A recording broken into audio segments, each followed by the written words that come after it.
जय जोहार जय छत्तीसगढ़। मोर बड़े छोटे झोरिया संगवारी मामला आज मैं नृत्य छत्तीसगढ़ी नृत्य के बारे में आप मन पर एक वीडियो बनात हूं।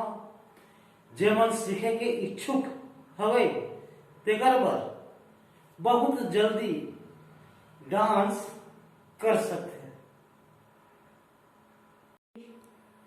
आज के वीडियो में डांस के पहली पैर चलाकर सीखना बहुत जरूरी है।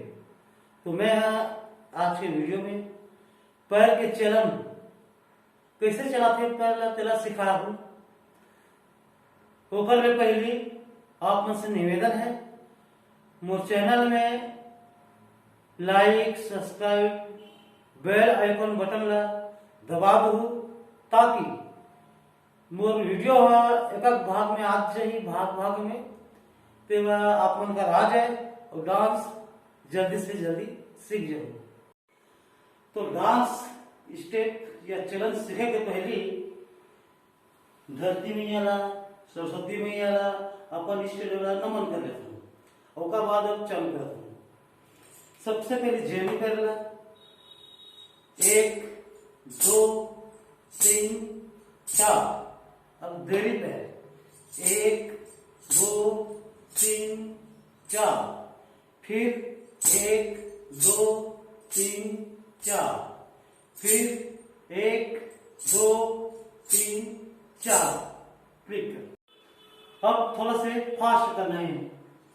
1 2 3 4, 1 2 3 4, 1 2 3 4, 1 2 3 4। अब जितना फास्ट हो सके धीरे से वो करना है। 1 2 3 4, 1 2 3 4, 1 2 3 4, 1 2 3 4, 1 2 3 4, 1 2 3 4, 1 2 3 4। अब 3 बार में करके बताऊं मैं स्टेप। सबसे पहली धीरे बताऊं, ओला कम से कम 2 दिन तक ऐसे प्रैक्टिस करो कि दिमाग में बैठ जाए। ओकर बाद फिर 2 दिन तक ओला फास्ट ही करो। ओकर बाद फिर 2 दिन तक बहुत ज्यादा फास्ट करो। तो एकर से कहा होता है कि आपके पैर के चलन बहुत कंठस्थ हो जाएगी, दिमाग भी अच्छा से हो जाएगी, पैर फ्रेश हो जाएगी। ऐसने में अलग अलग भाग में आप मन तक वीडियो लात रहूं। आप मन वीडियो ला देखू बहुत जल्दी सीख जाओ। ये तो हुई पैर के चलन के सीखे के। अब अगला वीडियो में मैं हाथ के चलन के बारे में बताऊं, जेकर से आप दोनों चलन सीख जाओ। फिर क्रमशः स्टेप बाय स्टेप तक आप तो आप बहुत जल्दी सीखे के मौका मिलेगी। मैं कहना चाहता हूँ मोर वीडियो ला like subscribe bell icon button दबा दो ताकि आप तक मोर हर एक वीडियो जात रहे और नृत्य के सीखे के मौका मिलता है।